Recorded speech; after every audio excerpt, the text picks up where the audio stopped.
18 News begins with a forecast first from the 18 Storm Team. Good afternoon and happy Labor Day. I hope you're having a great day so far. It's feeling beautiful out here in Elmira right now. Feeling a bit comfortable out there heat and humidity wise. And we're dealing with mostly sunny conditions. Still tracking on satellite and radar some showers that are starting to move into the region. Can't rule out some rumbles of thunder as well, but these will be more isolated in nature and they'll move in and out as we progress throughout the early afternoon. So if you have outdoor plans, you'll be able to keep them as we start heading into the later afternoon hours. Temperatures currently staying into the upper 60s to low 70s. That's the trend throughout the Twin Tiers, with some locations in the southern tier staying into the mid 60s. Plan out your day for you, seeing temperatures making their way into the low to mid 70s for our highs and then dropping off as we progress throughout the day. But we'll start to dry out and clear out as we progress throughout the rest of the afternoon to the evening. 18 News at noon starts right now. Now on 18 News.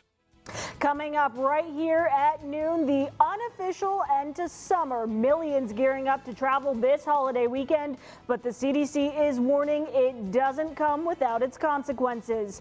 And disaster declaration signed by Governor Hochul, where the money's going and how it's going to be used to clean up millions of dollars in damage. Plus, back to school pushed back. Why one district in New York State is delaying its first day. This is 18 News at noon. Live from your local news leader, this is 18 News at noon. Good afternoon, Twin Tiers. Thank you for joining us on this Monday. I'm Sarah Wilson. Tara has the day off. It's Labor Day today, which means the holiday weekend festivities are continuing. More and more people are out and about hitting the roads. Many in New York are vacationing near and far despite the rise in the Delta variant. The CDC is recommending people who are not vaccinated stay home today. It's not an order, just a recommendation from federal officials. But if you are hitting the road, our Jen Seelig shares some travel safeties and what tips the CDC recommends for you if you're going out and about today. Masks are not forever, but they are for now. Parades, picnics, and parties, all the popular festivities for Labor Day weekend. Dr. Rochelle Walensky, CDC director, says given where we are with disease transmission right now, people need to take these risks into consideration. It's best to continue to social distance, wear a mask, and get tested before and after your trip. Wearing a mask is the easiest way for anyone, regardless of your vaccination status, to slow the spread of disease. For those behind the wheel this weekend, be cautious while driving. There's more cars on the roads. A report from autoinsurance.org says Labor Day is the second deadliest holiday to drive. Traffic spikes, drunk driving, and bad decisions all contribute to that. The last thing we want is a crash, something that could have been prevented. Albany Public Information Officer Steve Smith says members of their traffic safety division will be out stopping cars and making arrests to those who are breaking the law. We historically have more officers on the streets. We're going to increase our patrol presence. We want people to have a great time, enjoy the weekend, but we certainly want people to celebrate responsibly. Smith says if you're drinking, plan accordingly. Find a ride or call an Uber or Lyft.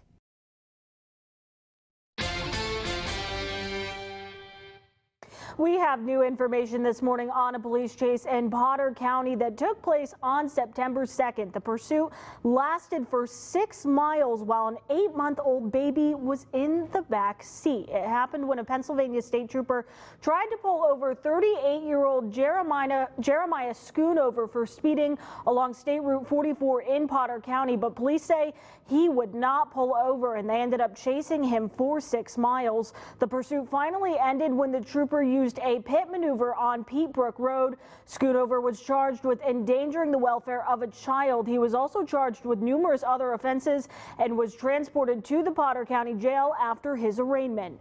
Also this morning, Ithaca police are investigating a drowning in the area of 100 South Fulton Street. Officers responded to a reported drowning at an inlet around 1 o'clock on Saturday afternoon. Officers located the victim, who was pronounced dead at the scene. It was determined that death was accidental. Now, police are not releasing the age or name of the victim at this time, but of course, stay with us on air and online as this story unfolds. An investigation is underway after an accident involving a car and a motorcycle on I-86 West near exit 59A in Willawanna. It happened around 8 o'clock Saturday night with the Chemung Fire Department, Greater Valley EMS, and local police all responding. At least one person was carried into an ambulance on a stretcher. The status of that person, as well as the cause of that crash right now, is unknown.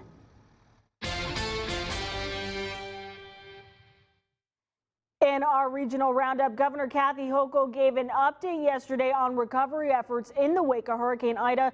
She started by signing a request for an expedited major disaster declaration. The declaration would provide funds for temporary housing assistance, crisis counseling, unemployment assistance, home repairs, and legal services for those who have been displaced.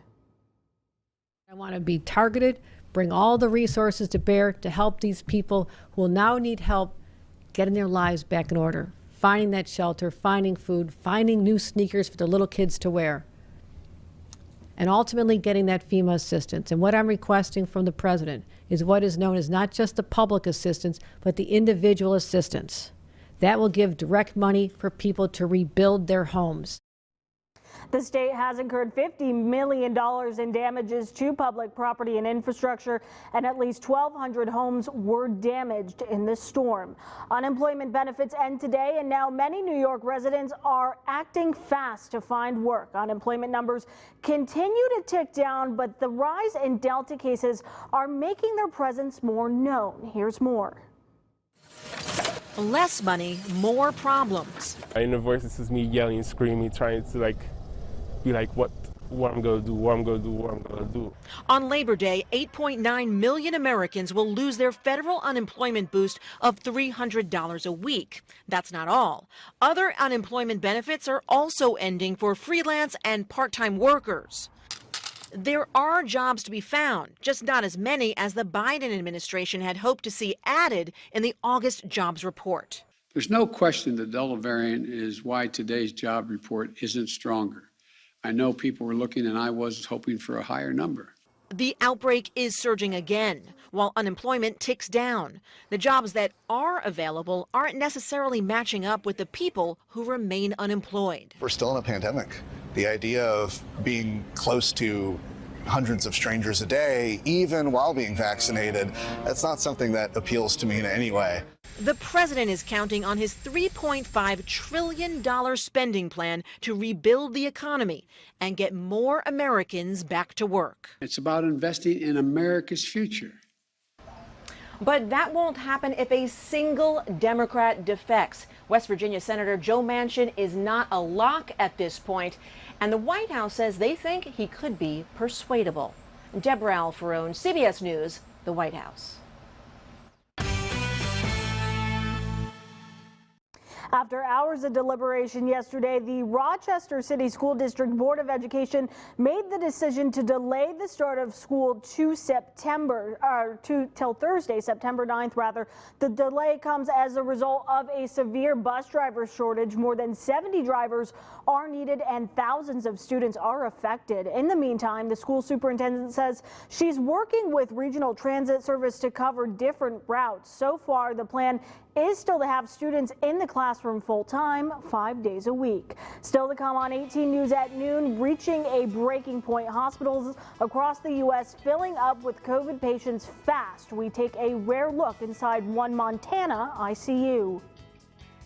And it is a holiday, so who wants some ice cream? Totally me. Isolated showers are possible this afternoon. The temperatures reaching the mid-70s for our highs. I'll have more details on this coming up in my full forecast. You're watching 18 News at Noon.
Welcome back. A man has been arrested after 4 people were killed inside a Florida home over the weekend. It happened early Sunday morning. Police heard gunshots from inside the home, went inside and saw a man dressed in body armor. 33-year-old Brian Riley, a former Marine, eventually surrendered to police and was injured by at least 1 gunshot. The victims ranged in age from 62 years old to 3 months old. That infant was shot in his mother's arms.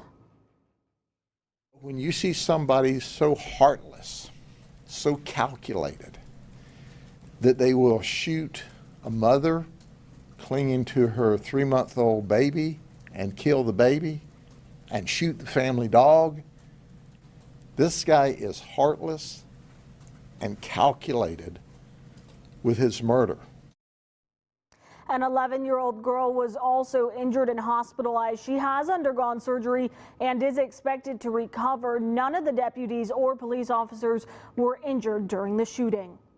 Montana is just one of a few states that is now banning private employers from issuing COVID vaccine mandates. But the latest COVID surge has some hospitals there on the brink. NBC News got a rare look inside an ICU there. Here's NBC's Gabe Gutierrez.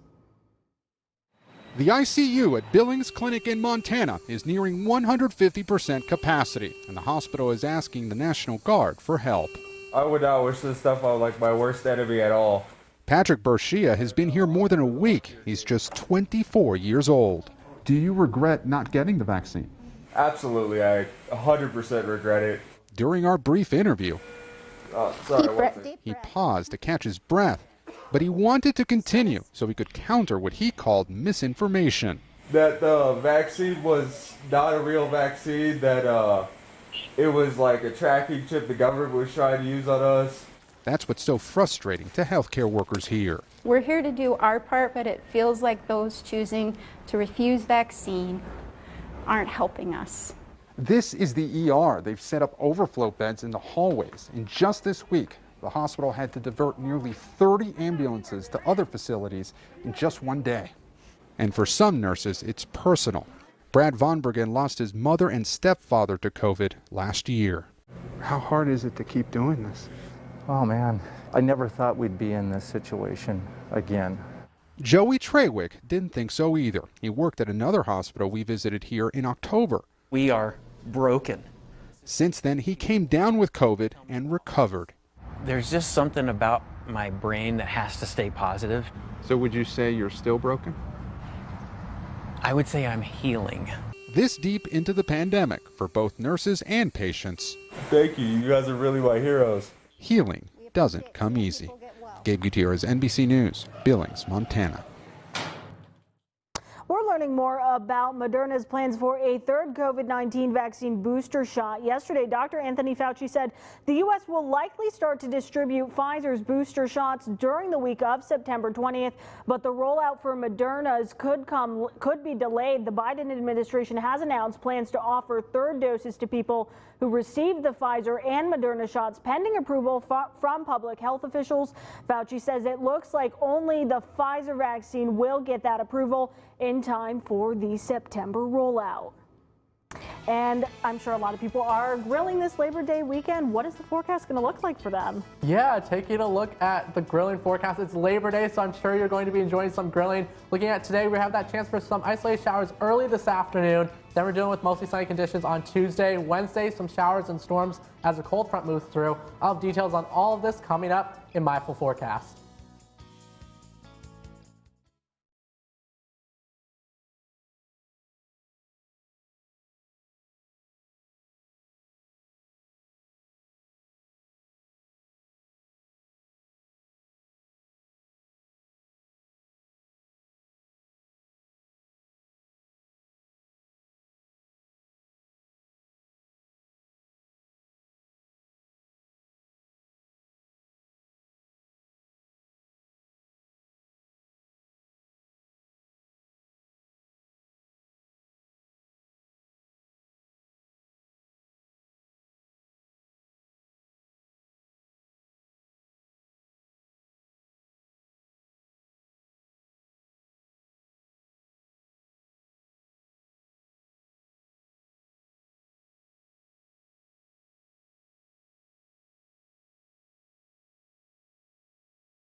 Good afternoon. Happy Labor Day. I hope you're having a great day so far. Taking a look at ELMIRA right now. Seeing some of that cloud cover starting to roll in ahead of some showers and potentially some rumbles of thunder that are going to be moving into the Twin Tiers as we start heading throughout the day.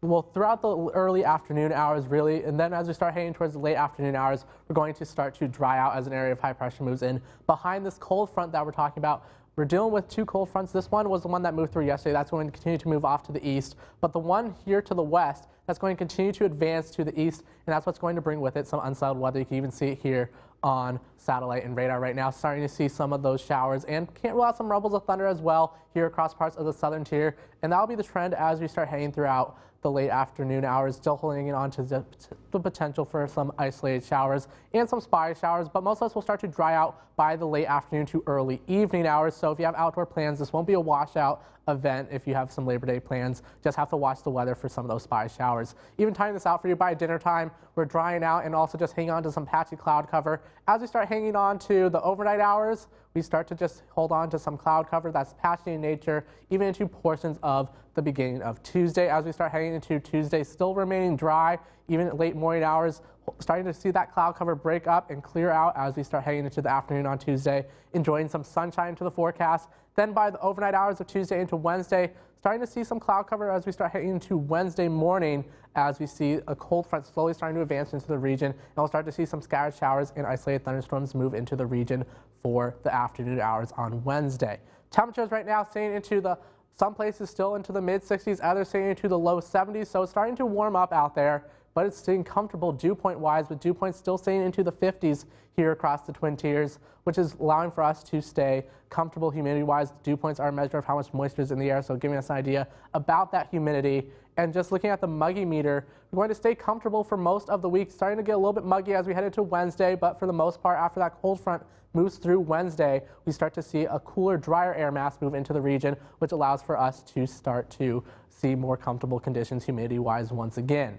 Temperatures today rising into the low to mid 70s with mostly sunny conditions, just that slight chance for that isolated shower as we head throughout the early afternoon hours. It's also going to be a bit breezy as well. Overnight, temperatures dropping into the low 50s with mostly clear conditions and the potential for some fog to develop. But as we start heading into Tuesday, we enjoy some sunshine into the forecast. As we start heading to Wednesday, a cold front moves into the region, bringing with it some scattered showers and isolated thunderstorms possible. As we start heading into the Thursday, we start to see a chance for showers once again. But Friday, some sunshine back in the forecast with just a slight chance for a spotty shower. As we start heading into Saturday, though, enjoying some sunshine once again, Sarah.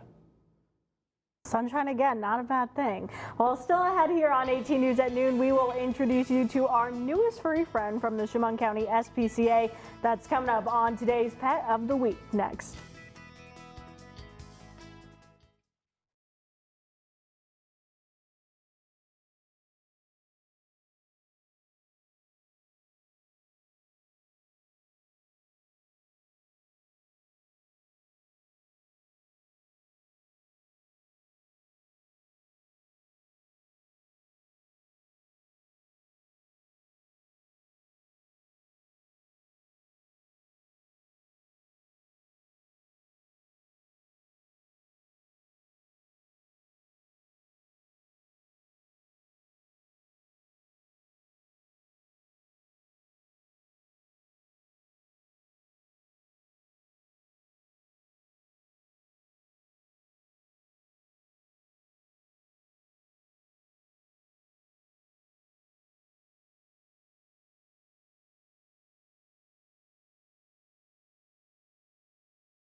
Welcome back to this week's Pet of the Week.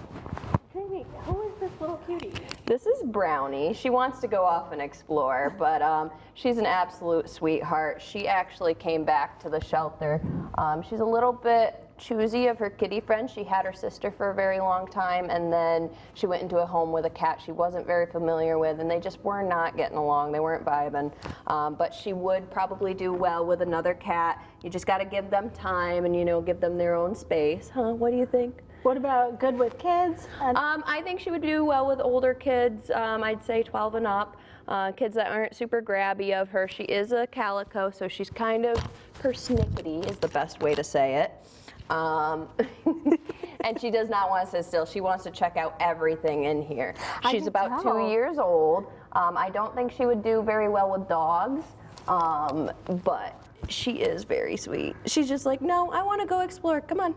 We're going to go check it out. What else should we know about her? How would, you know, maybe a family with a dog is thinking about adopting her? Yeah, I don't think she would do well in a home with a dog. She is very kind of, tells you how it is, her opinion, but she is very sweet. She's definitely a snuggle bug, but she does like to check things out. She likes to snuggle on her own time, as you can tell. She'd rather be in your arms when she wants to be in your arms, not when she wants to go check out the whole place. What else should we know about her? Other than she's just kind of her own cat, and she's a calico. She's got her own mission. She's very smart. She's very independent, but she does love some snuggles. She will be microchipped. That's something we want to talk about because of Ida. So with September being she is a wiggle worm. Disaster Awareness Month, we are kind of promoting our microchips, and we can do those in our clinics, and she is microchipped. So if she were ever to get out, someone were to pick her up and bring her to a vet, they can scan her, and she can go right back home to you because they'll be able to find you. And are there any other events the SPCA is hosting? Not at the moment. We're just trying to, you know, get the word out about our vaccine and our spay and neuter clinics because they are affordable. You know, COVID has hit some families pretty hard, and we do know that sometimes the vet budget it can get a little pricey. So we're just trying to get that out there and let people know we've got affordable spay and neuter and affordable vaccines and microchip and nail clips. Perfect. Well, that's all the time we have, but if you would like to adopt Brownie, you can do so by calling the Chemung County SPCA at the number on your screen or just stop by. 18 News at Noon will be right back after this break. Now you calm down when the camera's not on you.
You're watching 18 News at Noon. We are working on more stories for 18 News at 5, 5:30, and 6. Coming up tonight, we celebrate Labor Day. How do officials think this will affect the fight against COVID in the future? And today is the last day of the season for Eldridge Park. We'll take a look at some of the celebrations taking place to celebrate another season. Finally at noon, though, This weekend was dedicated to the arts of the Southern Tier. The Palace Committee of the Hammond Sport Chamber of Commerce celebrated their 15th annual tour and auction yesterday. The annual art event is a fundraiser used to bring awareness to local businesses as well as artists in the community. The event was also used to help raise money for a high school art scholarship. We love to see that. Yeah, that's awesome. A lot of things are going on today for Labor Day. What's the forecast looking like for folks? Yeah, we're dealing with some isolated showers just early in the afternoon, but as we start heading into the afternoon hours, the later afternoon hours at that, in the early evening we start to dry out and enjoy some sunshine, getting back into the forecast as well. Well, that does it for us for 18 News at noon. We'll see you again here at 5 o'clock. Have a great day.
Tonight on 18 News at 5. Coming up tonight, while we celebrate Labor Day, how do officials think this will affect the fight against the coronavirus in the future? And today is the last day of the season for Eldridge Park. We'll take a look at some of the celebrations taking place to celebrate another season.